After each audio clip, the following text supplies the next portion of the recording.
everyone! Today we're diving into a fascinating and freshly published study that explains how geometry can help plastic surgeons plan better butt contouring procedures. So you may be wondering, what does geometry have to do with plastic surgery?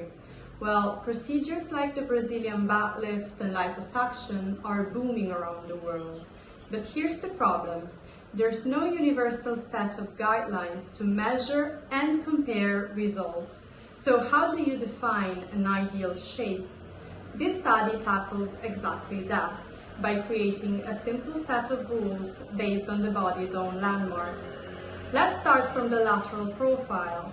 The team drew 3 horizontal lines through key points of the body's profile. Think of them as a grid over the natural curves of the back and buttocks. And here's where it gets interesting.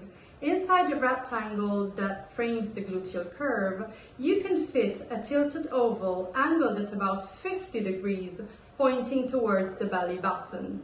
This simple shape actually captures 2 things we already know look attractive. One is that the peak of the buttocks sits slightly below the midline, and second is that the softly curved tummy tends to look more natural and feminine than a completely flat one. Now let's look from behind. Here, 5 horizontal lines map out the key landmarks from the waist all the way down to the gluteal fold. 2 triangles pop out of this grid. One at the top, shaped by those little dimples on the lower back that we call the dimples of Venus, and one at the bottom, traced by the inner curves of the buttocks. Fit an oval into this framework, tilted at about 40 degrees, and you've got a geometric blueprint of what an aesthetically pleasing shape looks like. So why should we care?